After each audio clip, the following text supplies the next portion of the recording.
마음을 정돈하고 이제 수요 예배 시작하겠습니다. 먼저 기도하겠습니다. 하나님 아버지, 오늘 이 시간에 주님 나의 모든 내가 하던 일을 내려놓고 주님 앞에 왔습니다. 하나님 이 시간 주님의 말씀을 듣기 위하여 모인 우리에게 주님 말씀하여 주시옵고 성령으로 붙들어 주시옵소서.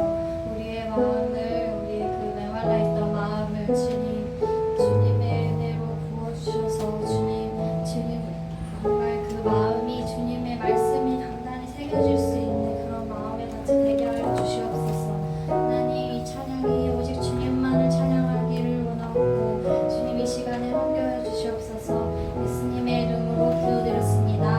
아멘. 마음이 상한 자를 찬양할게요.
같이 사도신경 하심으로 신앙 고백하도록 하겠습니다.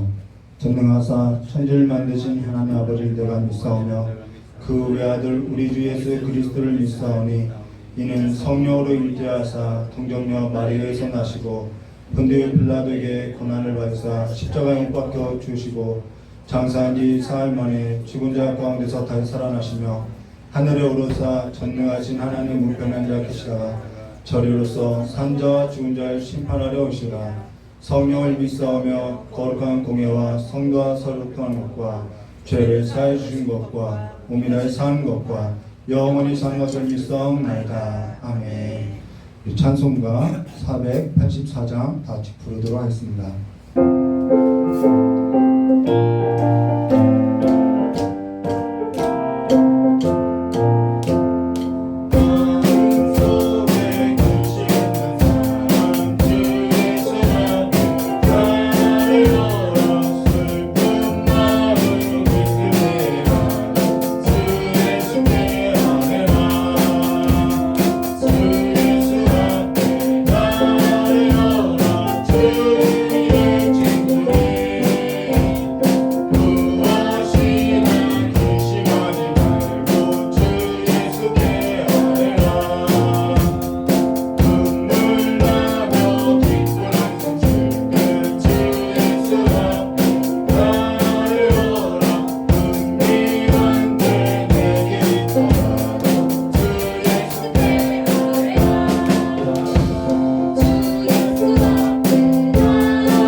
기도하도록 하겠습니다.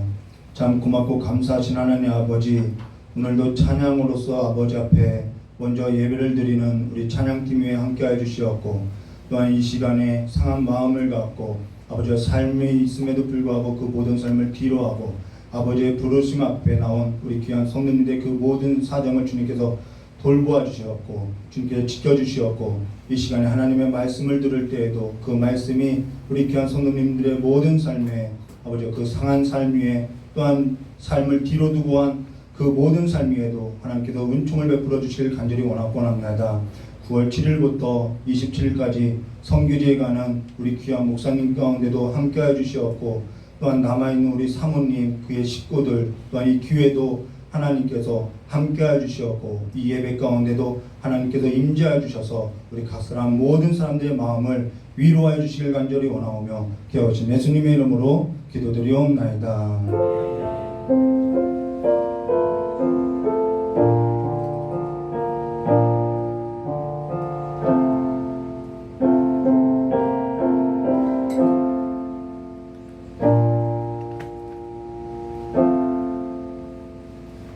오늘 우리가 함께 나눌 하나님 말씀은요, 누가복음 18장 1절에서부터 8절까지의 말씀입니다. 누가복음 18장 1절에서부터 우리 8절까지의 말씀 함께 교도하도록 하겠습니다.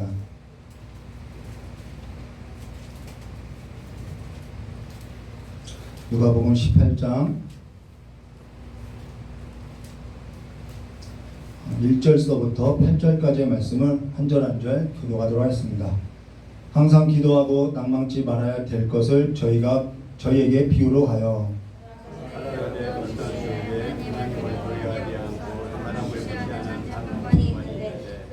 그 도시에 한 과부가 있어 자주 그에게 가서 내 원수에 대한 나의 원한을 풀어주소서 하되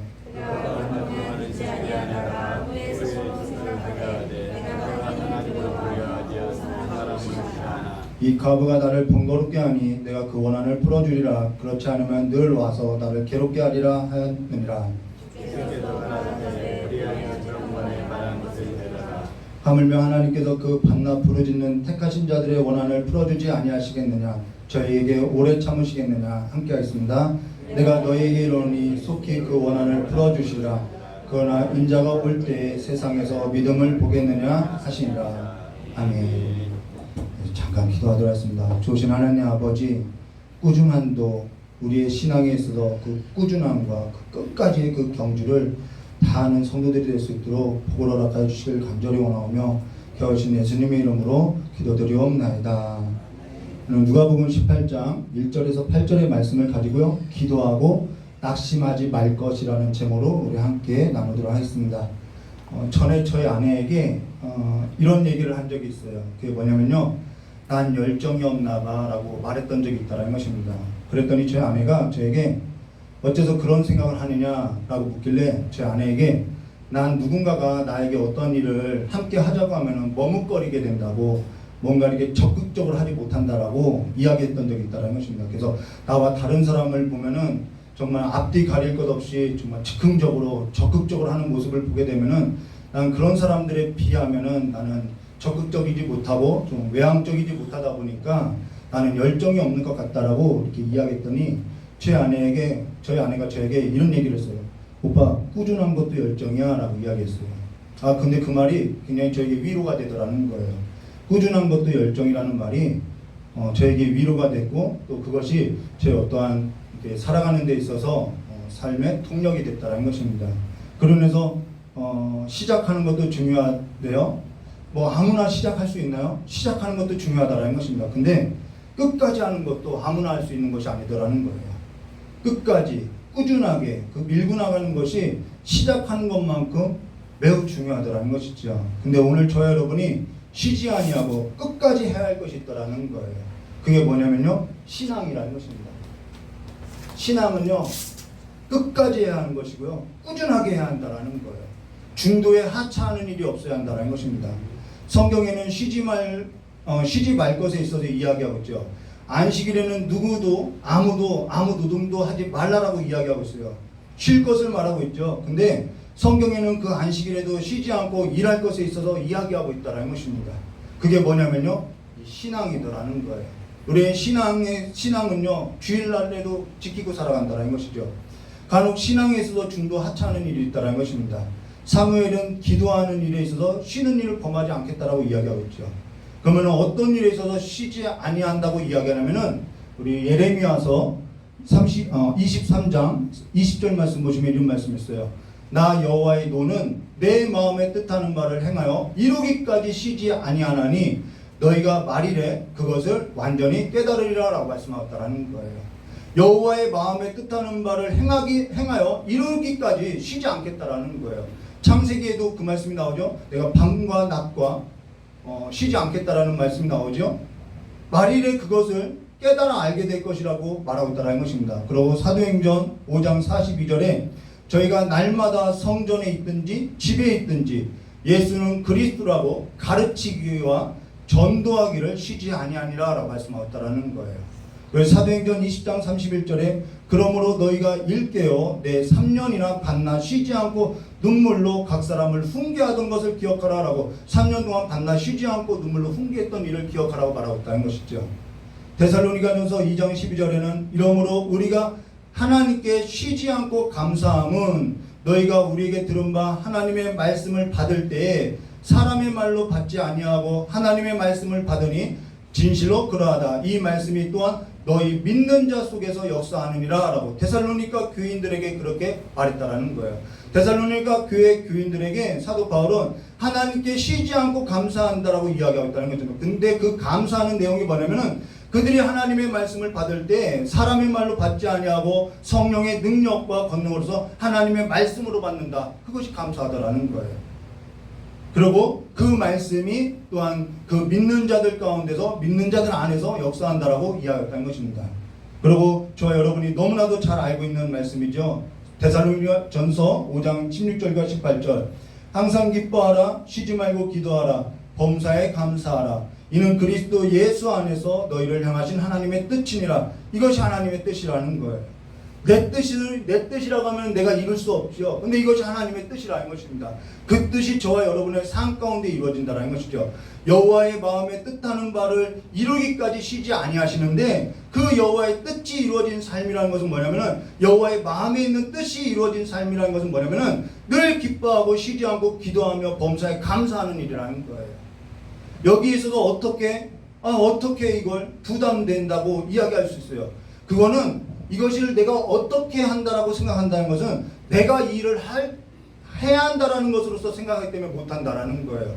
이것은 내가 어떻게 해야 하는 일이 아니라요. 하나님께서 우리의 삶에 뜻을 이루어가는 삶이라는 것이죠. 그래서 하나님께서 이 삶으로서 우리를 이끌어간다라는 것입니다. 그래서 오늘 저와 여러분이 그 삶으로 직접 내가 이렇게 이끌림 받아 왔구나라는 것을 우리 신앙 안에서 확인받을 수 있다라는 거예요. 내가 쉬지 않고 기도하고 내가 하나님 안에서 늘 감사하게 되고 이것이 하나님의 뜻이 내 삶 가운데 이루어졌구나라는 것을 우리 삶을 통해서 남이 뭐라고 하지 않아도 우리가 직접 볼 수 있다는 것이죠. 다른 사람이 내 신앙에 있어서 또는 내가 다른 사람의 신앙에 있어서 볼 것이 아니라 내 신앙에 있어서 내가 하나님의 뜻이 이렇게 이루어진 삶인지를 볼 수 있다는 것입니다. 그것이 하나님의 뜻이었다는 것을 우리가 알게 된다는 것이죠. 그리고 또 우리 오늘 함께 나눌 말씀은요. 누가복음 18장 1절과 5절 말씀인데요. 여기서도 항상 기도하고 라고 말씀하고 있다는 거예요. 항상 기도하고 낭망치 말아야 될 것에 관해서 오늘 우리에게 함께 나누도록 하겠습니다. 그럼 누가복음 18장 1절과 5절 말씀 보도록 하겠습니다. 항상 기도하고 낭망치 말아야 될 것을 저희에게 비유로 하여 가라사대 어떤 도시에 하나님을 두려워하지 아니하고 사람을 무시하는 한 재판장이 있는데 그 도시에 한 과부가 있어 자주 그에게 가서 내 원수에 대한 나의 원한을 풀어주소서 하되 그가 얼마 동안에 듣지 아니하다가 후에 속으로 생각하되 내가 하나님을 두려워 아니하고 사람을 무시하나 이 과부가 나를 번거롭게 하니 내가 그 원한을 풀어주리라. 그렇지 않으면 늘 와서 나를 괴롭게 하리라 하였느니라 라고 여기 두 사람이 소개되고 있다는 것입니다. 하나는 재판장이고요. 하나는 과부라는 것입니다. 이렇게 필기를 쓰는 것은 그냥 중요한 내용이라서 쓰는 것이 아니라요. 제가 기억을 잘 못해요. 그래서 저를 위해서 쓰는 거기 때문에요. 여러분 필기할 내용이 전혀 없어요. 그래서 여러분 듣기만 하시면 된다는 것입니다. 근데 여기 재판장이 뭐라고 하냐면은 이 재판장에게는 수식어가 있다라는 거예요. 그 수식어가 뭐냐면요. 첫째, 하나님을 두려워하지 않는데요. 그 둘째는 사람을 무시한대요. 그래서 그 재판관의 별명이 붙었는데 그 재판관의 이름은 불의함이라는 것입니다. 불의한 재판관이라는 거예요. 근데 저와 여러분이 하나님을 두려워하는데 사람을 무시할 수 있느냐? 없다라는 것입니다. 하나님의 사랑은요, 하나님을 사랑한다는 것은요, 사람을 사랑하게 되어 있다는 거예요. 이건 항상 동반되어 있다는 것이죠.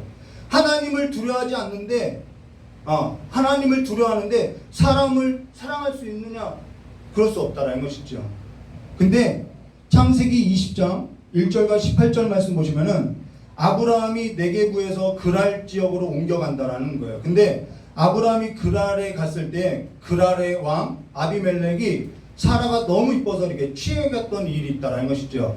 근데 하나님께서 역사에서 그 사라를 그랄 아비멜렉의 손에서 건져냈는데요. 그때 아비멜렉이 아브라함을 불러서 너가 어떻게 이럴 수 있느냐고 우리에게 큰 죄를 빠지게 할 뻔했다라고 너가 지금 우리에게 합당치 않는 일을 했다라고 막 면박을 주더라는 거예요. 근데 아브라함이 그때 뭐라고 했냐면요. 창세기 20장 11절에 아브라함이 가로되 이곳에서는 함이 없으니 내 아내를 인하여 사람이 나를 죽일까 생각하였음이라 라고 말한다라는 거예요. 하나님을 두려워하지 않는 세상, 그러한 세상이 도래할 때는 어디에서도요 답을 찾을 수가 없다라는 거예요. 세상이 하나님을 두려워하지 않게 될 때, 그와 같은 세상이 만연할 때 어디에서도 답을 찾아낼 수 없다라는 것입니다. 하나님을 두려워하지 않는데 사람을 두려워하겠냐는 거예요. 자기 자신을 세상 신들처럼 내가 신의 아들로서 살아가는데 그들에게 있어서 사람이 두려워 보이겠냐는 것이죠. 당연히 사람을 멸시하고 생명을 귀하게 여기지 않는 시대가 온다라는 것입니다. 그럴 수밖에 없다라는 거예요.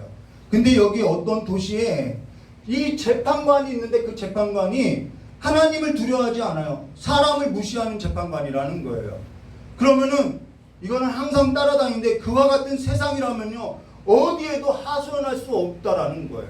정말 유전무죄 그것처럼 어디에도 이 약한 자들이 하소연할 곳이 없는 세상이 와버렸다라는 것이죠. 근데 여기 3절 말씀에 이렇게 말씀하셨다라는 거예요. 그 도시에 한 과부가 있어 자주 그에게 가서 내 원수에 대한 나의 원한을 풀어줘서 하되라고. 이 과부는 지금 뭐가 있냐면은 원한을 갖고 있다라는 거예요. 원한이 갖고 있다라는 것이죠. 그러면서 내 원수에 대한 나의 원한을 풀어주소라고 말하는데요. 여기 뭐라고 하냐면요. 그러면은 이 여자가 지금 과부를 찾아갔다라는 것은 지금 이 과부가 소송을 걸고 있다라는 것이죠. 법적인 소송을 걸고 있다라는 거예요. 근데 그 소송을 걸고 있는 사람이 누구냐면은 과부라는 것입니다. 근데 유대 사회에서 여자가 소송할 수 있느냐? 소송할 수 없다라는 거예요. 유대 사회에서는 여자나 고아나 과부나 그 어린 아이나 객이나 이런 사람들은 법적으로 재판장 앞에 나와서 소송할 수 있는 권한이 없다라는 거죠. 권리가 없다라는 거예요. 사람의 수에 들어가지 않기 때문에 그러한 권한이나 권리가 주어지지 않는다라는 거예요. 근데 지금 과부가 소송하고 있다라는 것은 어떻게 이 과부가 소송하고 있지? 그가 소송하고 있다라는 것은 무엇을 말하냐면요. 주변에 아무도 이 원한 있는 과부를 대신해서 소송 걸어줄 사람 한 사람이 없다라는 거예요. 그걸 이야기하고 있다는 것입니다. 여기 원한 있는 과부는 철저하게 혼자 됐고요. 외롭고요. 어떠한 사람도 그의 원한을 풀어줄 자가 없고 그걸 도와줄 자도 없다라는 거예요. 주변에 어떠한 사람도 한 사람도 없다라는 것이죠.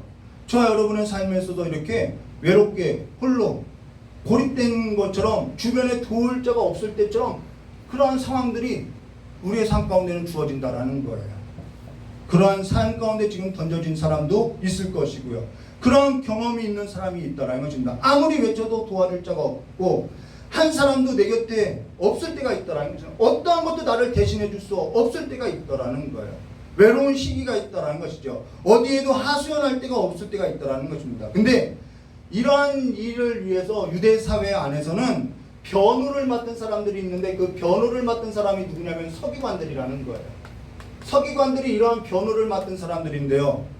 그러면 그 서기관들이 이 원한 있는 과부를 도와줬느냐? 도와주지 않더라는 거예요. 그들은요, 마가복음 12장 38절과 40절 말씀 보시면 이렇게 말씀하죠. 예수께서 가르치실 때 가라사대 긴 옷을 입고 다니는 것과 시장에서 문안을 받는 것과 회당의 상자와 잔치의 상석에 원하는 서기관들을 삼가라. 저희는 과부의 재산을 삼키며 나오지요. 과부의 가산을 삼키며 외식으로 길거리에서 기도하는 자니 그 받는 판결이 더욱 중하리라. 이들이 변호하는 일을 맡았는데 과부의 가산을 삼키면서 살아왔다라는 거예요. 저희가 과부의 가산을 삼키며 외식으로서 길게 기도하는 자니 그 받는 판결이 더욱 중하리라 라고 말하고 있다는 것입니다. 그들은요 길거리에서 긴 옷을 늘어뜨리면서 기도했다라는 거예요. 왜요? 사람들에게 보이기 위해서요. 왜 그들이 그렇게 사람들에게 보이기 위해서 그렇게 길거리에서 아주 신령한 모습으로서 기도했느냐? 더 많은 소송을 받기 위함이었다라는 거예요. 그렇게 길거리에서 정말 신령해 보이는 것처럼 보이면은 사람들이 더 많은 사람들이 저 사람은 1시간 기도하는데 이 사람은 3시간 기도해. 그러면 누구한테 가요? 당연히 3시간 기도하는 사람한테 사람들이 몰리지요. 그러면 그 사람한테 3시간 기도하는 사람에게 소송을 걸어줘요. 그러면 그 소송을 맡은 사람은 어떻게 해요? 그것을 탐하기 시작한다는 것입니다. 이러한 시대였다라는 거예요. 그래서 이때 당시 불의한 재판관이라는 것은 그 시대에 누구나 다 듣고 살았던 이야기라는 것이죠. 더욱이 헤롯 성전을 지을 때는요, 그 앞에다 헌금함을 두고요, 가부의 가산을 삼켰던 일들이 있었다라는 거예요. 그 두렛돈 드렸던 그 이야기는 과부가 정말 전 재산을 드렸다라는 말이 아니라 그것마저도 드리지 않으면 안 될 만큼 종교가 악행을 행했다라는 뜻이라는 거예요. 그렇게 서기관들이 그렇게 종교적으로서 폭력을 행사할 때가 바로 이때라는 것입니다. 그 원한을 어디에서도 종교에서나 자기를 변호를 맡아줄 서기관이나 어떠한 사람도 없더라는 거예요. 이것은 그래서 그 당시에 익숙했던 비유였다라는 것입니다. 그런데 여기 6절 말씀 보겠습니다. 주께서 또 가라사대 불의한 재판관의 말을 들으라 라고, 말한 것을 들으라, 이 비유를 들으라는 거예요.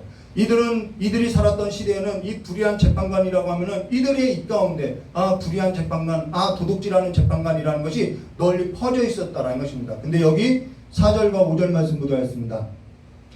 그가 얼마 동안에 듣지 아니하다가 후에 속으로 생각하되 내가 하나님을 두려워하지 아니하고 사람을 무시하나 이 과부가 나를 번거롭게 하니 내가 그 원한을 풀어주리라. 그렇지 않으면 늘 와서 나를 괴롭게 하리라 하였느니라 라고 말씀하고 있다는 것입니다.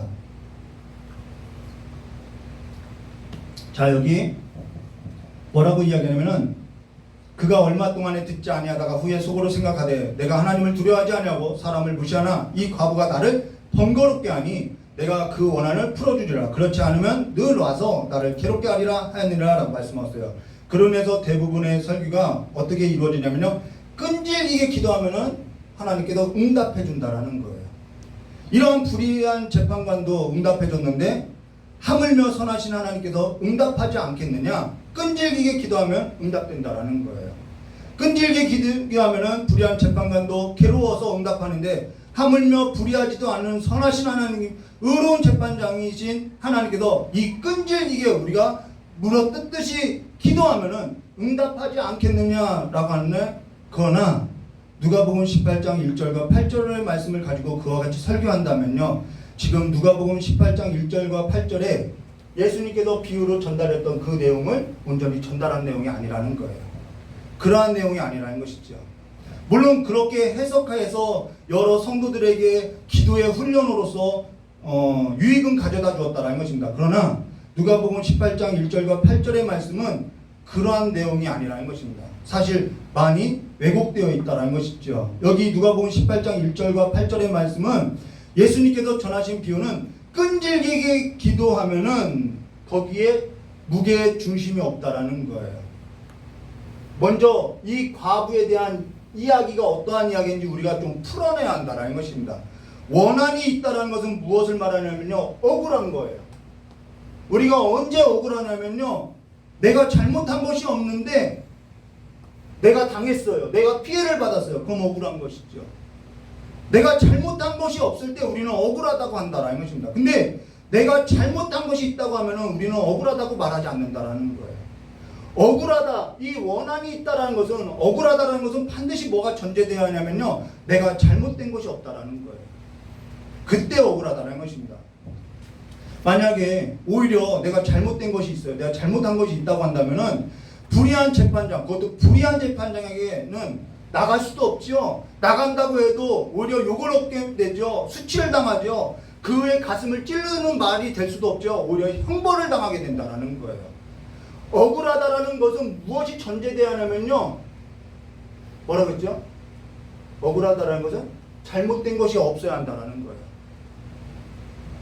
그리고 여기 불의한 재판장이 뭐라고 하냐면, 이 과부가 나를 번거롭게 하니라는 단어는 코프스라는 헬라어인데요, 이거는 때리다라는 거예요. 이렇게 막 치다, 때리다, 가격하다라는 단어라는 것입니다. 그러면은 계속해서 때리고 계속해서 가격하면 어떻게 되냐면은 사람이 멍이 들게 된다라는 거예요. 푸드딩딩하게 된다라는 거예요. 그러면은 사람들이 멍을 든 것을 보고 뭐라 하면은 저 재판장 왜 저래? 무슨 일 있대? 아이고, 원한 있는 과부 얘기 들어주지 않더니만 결국 저렇게 됐구만. 떠들고 수치스러운 일을 재판장이 당하게 된다라는 거예요. 이건 양심에 찔려서가 아니라 계속 이 과부가 하는 말로 인해서 자기가 부끄럽게 될 수도 있겠다라는 생각으로서 이것을 들어주셨다라는 것이죠. 그러면서 6절에 이렇게 말씀하고 있어요. 주께서 또 가라사대 불의한 재판장의 말한 것을 들으라 하고 7절과 8절에요. 하물며 하나님께서 그 반납 부르짖는 누구요? 택하신 자들의 원한을 풀어주지 아니하시겠느냐? 저에게 오래 참으시겠느냐라고 말하면서 그 반납 부르짖는 택하신 자들의 원한을 풀어주지 아니하겠느냐? 저에게 오래 참으시겠느냐라고 하면서 여기에 뭐가 나오냐면 택하신 자라는 거예요. 택하신 자. 택하신 자가 나온다는 것이죠. 이걸 기억하고 우리 8절 말씀 보도록 하겠습니다. 내가 너에게 이르노니 속히 그 원한을 풀어주시라. 그리고 끊으세요. 내가 너에게 이르노니 속히 그 원한을 풀어주시라. 근데 그러나 끊고요. 인자가 올 때 세상에서 믿음을 보겠느냐 하시나 라고 말씀하셨어요. 이 중요한 내용이죠. 그러나 인자가 올 때 세상에서 믿음을 보겠느냐 하시니라 라는 것은 주께서 다시 올 때를 의미하는데, 근데 이 얘기는요, 누가복음 17장 22절 말씀 볼까요? 또 제자들에게 이르시되 때가 이르리니 너희가 인자의 날 하루를 보고자 하되 보지 못하리라 했던 그 이야기에서부터 지금 이 이야기가 이어지는 이야기인데, 그러나 인자가 올 때 세상에서 믿음을 보겠느냐라고, 그러면 지금 이것이 무엇을 말하냐면요, 응답이 있다라는 얘기예요, 없다라는 얘기예요? 응답이 없을 수 있다라는 얘기예요. 지금 무엇을 말하냐면 세상에서 믿음을 보겠느냐라는 것은 인자가 올 때에 세상에서 믿음을 보겠느냐라는 것은 세상에서 기도 응답이 있어서 보지 못할 수도 있다라는 거예요. 끈질기게 기도하면 기도 응답이 된다라는 말이 아니라 인자가 올 때까지 세상에서 내가 믿음을 보겠느냐라는 것은 세상에서 기도 응답이 있어서 기도만 하고 기도 응답은 보지 못하고 갈 수 있다라는 거예요. 그로 인해서 예수님께서 뭐라고 했냐면은 끈질기게 기도하라는 말에 초점이 있는 것이 아니라 1절에 이렇게 말하죠. 항상 기도하고 낭망치 말아야 될 것을 저에게 비유로 가르쳤다라는 거예요. 낭망치 말라라고 말하고 있다라는 거예요. 너희들이 기도만 하다가 응답도 보지 못하고 갈 수 있으나 너희들이 항상 기도하고 낭망치 말아야 될 것에 있어서 지금 비유로 말씀하고 있다는 것입니다. 끈질기게 기도하면 응답된다는 것이 아니라 늘 기도하되 너희들이 이 땅에서 기도만 하다가 갈 수 있다라는 거예요. 그러나 낭망치 말라라고 말하고 있다는 것입니다. 이게 그 비유라는 거예요. 그래서 항상 기도하고 낭망치 말아야 될 것을 저에게 비유로 가르쳤다. 인자가 올 때 세상에서 믿음을 보겠느냐라고 말하고 있다는 것입니다. 참 어렵죠. 이 말은 끈질기게 기도하면 응답된다는 말이 아니라 항상 기도하고 낭망하지 말아야 할 것에 관한 그 비유로서 말하고 있다는 것입니다.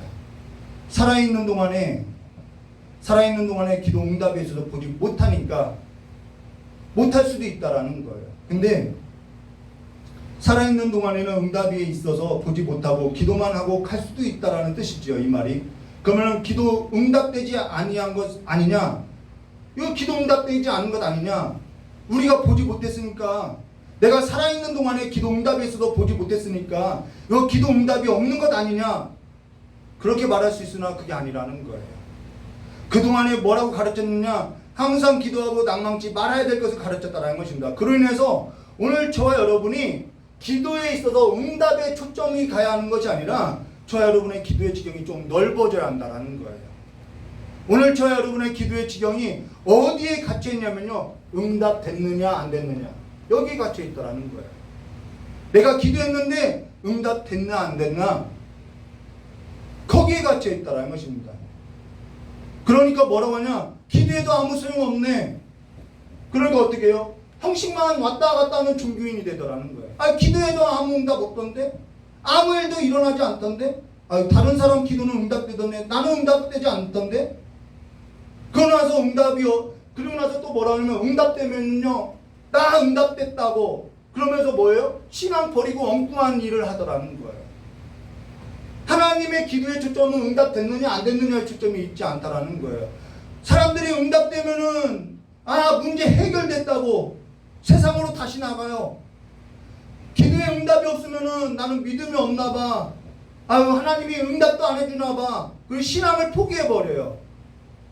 우리가 어린아이가 부모가 떼쓰는 것처럼 우리가 어릴 때는 그렇게 기도 응답에 있어서 우리가 살아갈 수 있다는 것입니다. 물론 기도에 있어서 응답되었다라는 그러한 성경 구절이 여러 곳에 기록되었기 때문에 그러한 내용이 없다라는 말은 하지 않는다라는 거예요. 그러한 내용도 있다라는 거예요.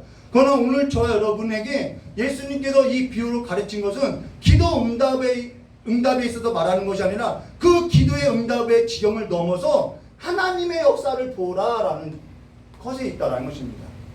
하나님의 역사에 있어서 하나님의 지경에 있어서 보라라는 거예요. 기도가 조금 넓어지라는 이야기를 하고 있다는 것입니다.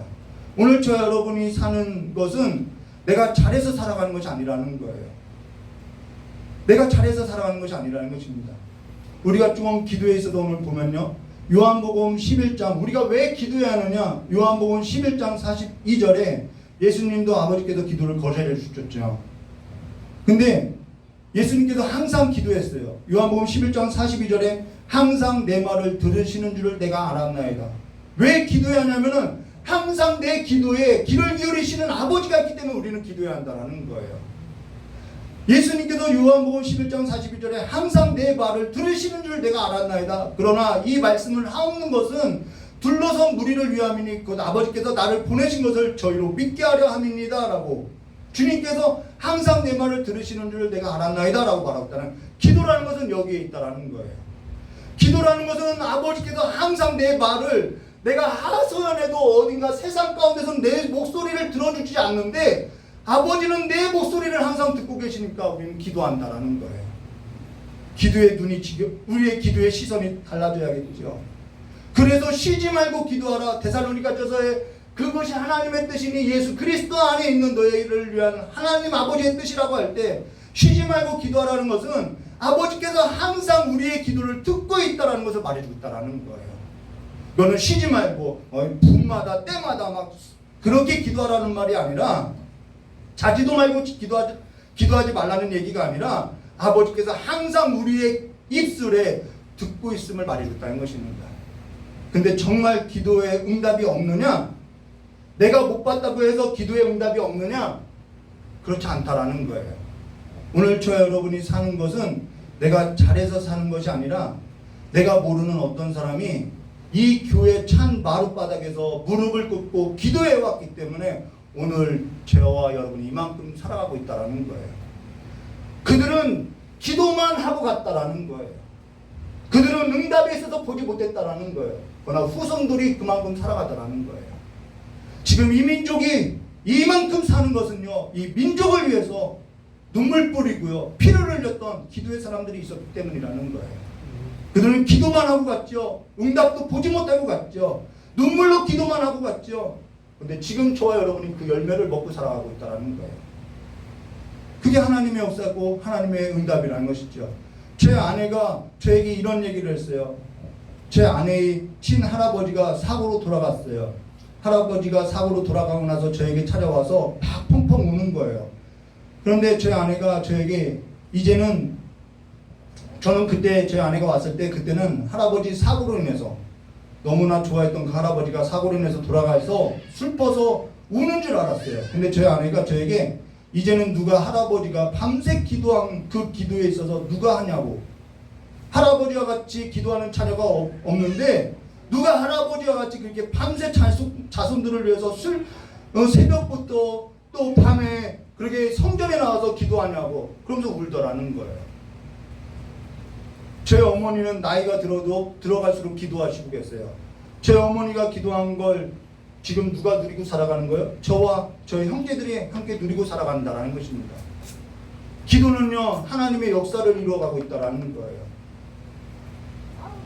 저 사람 왠지 뭔지 모르지만은 잘 되는 걸 봐요. 그러면은 그 전 어떠한 사람이 그를 위해서 기도해 나온 것이 있기 때문에 그가 잘 되고 있다는 거예요.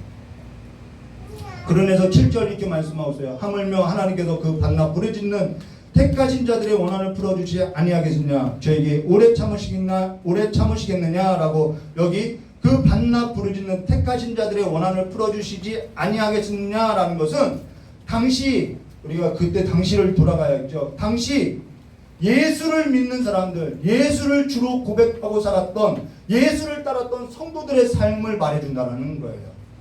예수를 그리스도로 주로 믿고 따랐던 그 이유 하나만으로, 잘못한 것 있나요? 그 이유 하나만으로 로마의 그 세상 나라로부터 미움을 받고 핍박을 받아왔고요.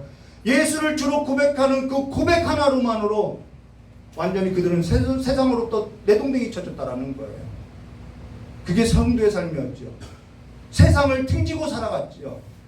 그로 인해서 세상으로부터 미움을 받게 됐죠. 그것이 그리스도인이죠. 세상 나라가 끌고 가는 대로 가면은요, 어려울 것이 하나도 없어요. 도리어 믿음만 가지고 가라가면요, 오히려 싫어하죠. 어렵다고 하죠. 그로 인해서 어려운 길을 가지 않죠. 근데 믿음만 가지고 가는 자는요, 하나님 앞에서요, 세상 가운데 미움받고 핍박받기 때문에 어디라도 하소연할 데가 없기 때문에 하나님 앞에서 반납 가슴을 치면서 눈물로 부르짖었다라는 거예요. 그것이 오늘날 기독교를 만들어냈다라는 것입니다. 쉬지 않고 기도할 수밖에 없었다라는 거예요. 우리 믿음의 선배들은요, 산에 가서 그렇게 부르짖었죠. 이 민족 불쌍히 여겨달라고. 하나님의 뜻대로 그 시대에 살라고 하면 할수록요, 세상으로부터 미움받았고요, 세상이 알아주는 자 없었고요, 그래서 의지할 수 있는 것은 하나님밖에 없었기 때문에 하나님을 붙들었다라는 것입니다. 그로 인해서 때로는 낙심하기도 됐다라는 거예요. 내가 이렇게 살아도 맞는 것인가? 하나님께서 지금 내 기도에서도 듣고 계시는 것일까? 응답은 왜 일어나지 않지? 그들도 그렇게 기도하면서 하나님 앞에 다 갔다라는 거예요. 근데 오늘날 우리는 꽃만 따고 열매만 먹고 있더라는 거예요. 우리 자손들이 후손들이 어떻게 살아갈지 모르고 있더라는 거예요. 그러면서 뭐라요? 아, 나는 이제 살 만큼 살았으니까. 이 일을 다 하고 있지 않고 있다라는 거예요. 오늘 성경에서는 그들에게 응답이 없다고 해도 하나님께서는 다 듣고 있었다라는 것입니다.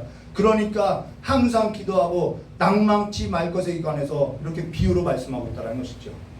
낭망치 말 것에 관해서 비유로 말하면서 하나님께서 보이지 않아도 하나님께서 이것을 역사해 간다라는 것입니다. 기도로서 경영한다라는 거예요. 계시록 8장 4절과 5절 말씀 보도록 하겠습니다. 정말 응답이 없었는지 우리 함께 보도록 하겠습니다. 당연히 성도의 기도와 함께 천사의 손으로부터 하나님 앞으로 올라가는지라. 천사가 향로를 가지고 단 위에 불을 담아다가 땅에 쏟으니 땅에 쏟았다는 것은 그 기도가 응답됐다라는 거예요. 매성과 음성과 번개와 지진이 나더라. 기도가 올라가고 기도와 응답이 있었죠. 그리고 천사가 향로를 가져다 제단에 불을 담아다가 땅에 쏟으니 우레와 음성과 번개와 지진이 나더라라고 해서 땅에 있어서 심판이 베풀어지고 있다는 것입니다. 원한이 풀어지고 있다는 얘기겠죠. 근데 이 기도가 언제부터 시작된 기도냐? 계시록 6장 9절과 11절부터 시작됐다는 것입니다. 다섯째 인을 떼실 때에 내가 보니 하나님의 말씀과 저희의 증거로 인하여 죽임을 당한 영혼들이 제단 아래에 있어. 자, 하나님의 말씀을 믿었어요. 그리고 하나님의 그 증거하는 그 말씀을 따라서 살았더니 죽임을 당했어요. 핍박을 당했어요. 미움을 받았어요. 그렇죠? 죽임당한 영혼들이 제단 아래에서 큰 소리를 불러 이르되 거룩하고 참되신 대주제여, 땅에 거하는 자들을 심판하여 우리 피를 신원하여 주시지 아니하시기를 어느 때까지 하려 하시나이까 하니, 각각 저에게 흰 두루마리를 주시며 가라사대 아직 잠시 동안 쉬되 저희 동무종들과 형제들도 자기처럼 죽임을 받아 그 수가 차기까지 하라 하시더라 라고 한 것이 계시록 8장에 가서 서서히 이루어지는 것을 보여주더라는 거예요. 역사를 넘어서 이루어진 것을 보여주고 있다는 것이죠. 지금 어디선가 믿음을 지키고 이와 같이 믿음을 지키고 쉬지 않고 반납 부르짖는 영혼들이 있다는 것입니다. 그렇게 시작된 기도의 응답이 없다라고 우리 눈에 보이지 않는다고 하나 지금 응답되어지고 있는 것을 우리는 직접 체감하고 살아가고 있다는 거예요. 꽃이 피고 열매가 맺혀지고 주님 오실 날을 지금 우리가 지금 체감하고 살아가고 있다는 것입니다.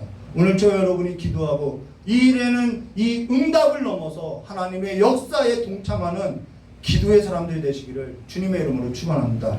인자가 올 때 세상에서 믿음을 보겠느냐라는 것은 예수께서 예수를 주로 고백하며 세상 가운데 믿음을 지키며 응답도 보지 못하고 기도만 하다가 죽어갔던 성도들의 고백이 있었다라는 거예요.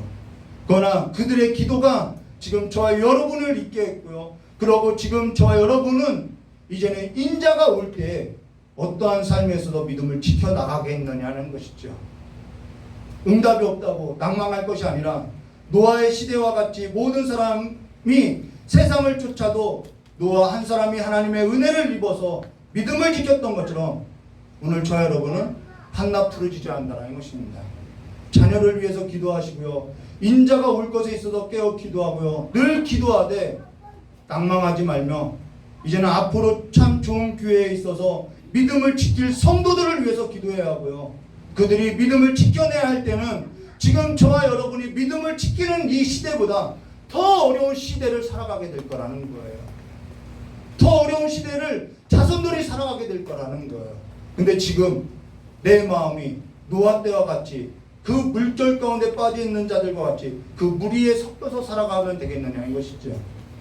예수께서 습관을 쫓아 기도한 것처럼 아버지께서 항상 듣고 있는 줄 내가 알았기 때문에 기도한다라고 한 것처럼 저와 여러분도 우리의 아버지께서 예수 이름 부를 때마다 항상 듣고 있다는 것을 우리도 이 시간에 알았다면 쉬지 말고 기도하라는 이 아버지의 명령을 따라서 이제는 기도의 자리로 잃어버린 그 무릎을 다시 한번 꿇으시기를 주님의 이름으로 축원합니다. 불후의 명곡 같은 거 남길 생각하지 마시고요. 불후의 기도 같은 거 남기시기를 주님의 이름으로 축원합니다. 구역장님은요, 구역 식구들을 위해서 기도하시고요. 청년부장과 주일학교 부장은요, 각 부서 어린아이들 이름 하나하나 꼭 기도하시고요. 선교를 떠나는 목사님을 위해서도 우리가 많은 기도를 해야 돼요. 근데 우리 남겨진 사모님을 위해서도 기도해 주셔야 하고요. 우리가 보이지 않는 기도가 미치지 않는 그 지경까지 이제는 기도가 흘러들어가시기를 주님의 이름으로 축원합니다. 찬송 부르고 기도하도록 하겠습니다.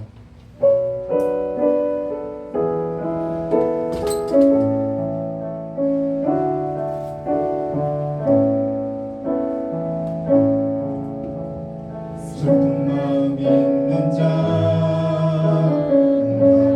모든 자, 주의 이름 부르시오. 예수 이름 부르시오. 그 이름을 믿는 자, 그 이름을 모르는 자, 그가 어떤 사람이든 구원하느니.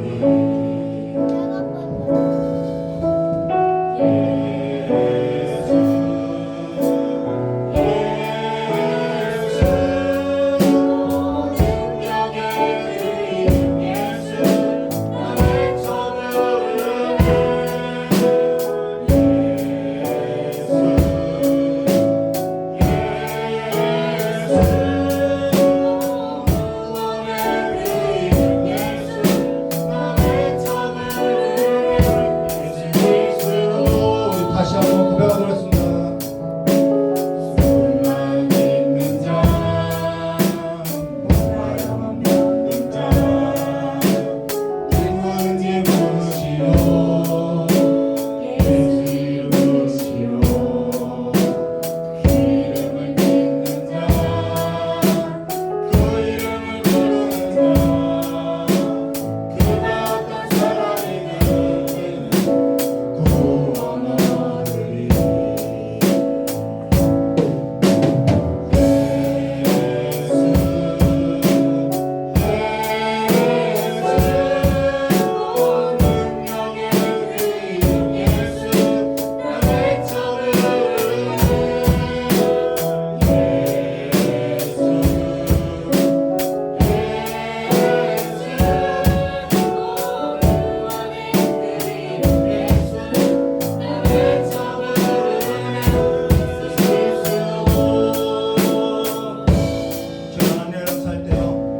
교회에서부터도 조롱당했어요. 세상 사람들한테 비난당했어요. 어디 가도 하소연할 데 없더라고요. 누군가가 내 이야기를 들어주지도 않아요. 그때 한 분 들어주시더라고요. 예수. 여러분의 그 상한 마음 예수님께 다 듣고 계세요. 오늘 그 상한 마음 누구한테도 말하지 못한 그것 다른 사람한테 말하면은 비밀이 새어나가요. 그 비밀이 또 부풀려져요. 내가 하지도 않는 일에 있어서 이야기를 해요. 억울하지요. 누명 쓰이지요. 이제는 예수 이름 부르고 그 예수 앞에 나와서 문제를 해결받으시기를 주님의 이름으로 축원합니다. 이 시간 주여 3장 부르고 다 같이 기도하도록 하겠습니다. 주여!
좋으신 하나님 아버지,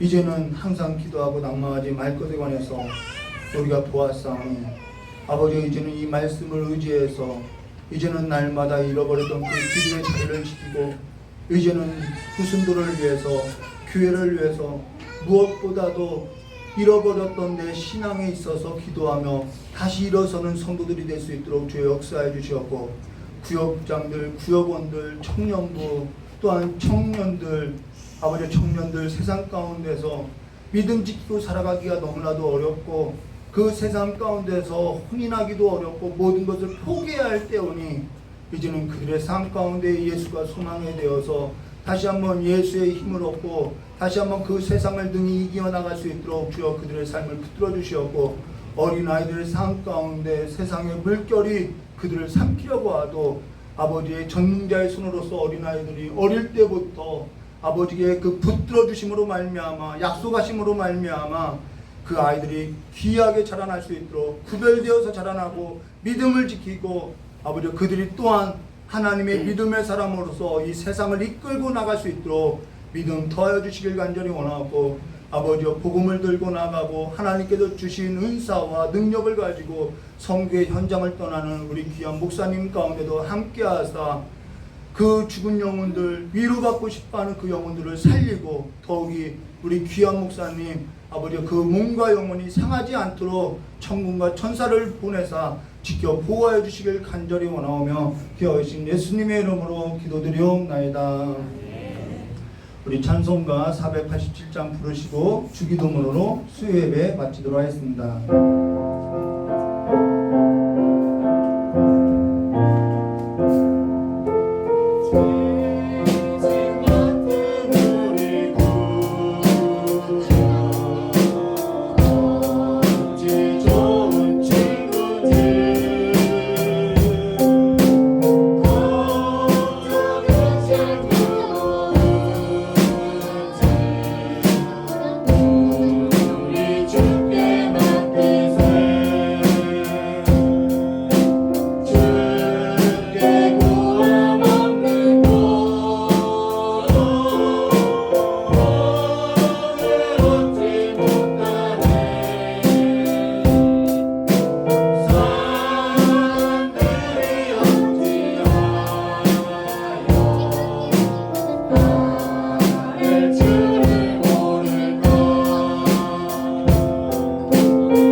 성도님들 다 아실 것 같아요.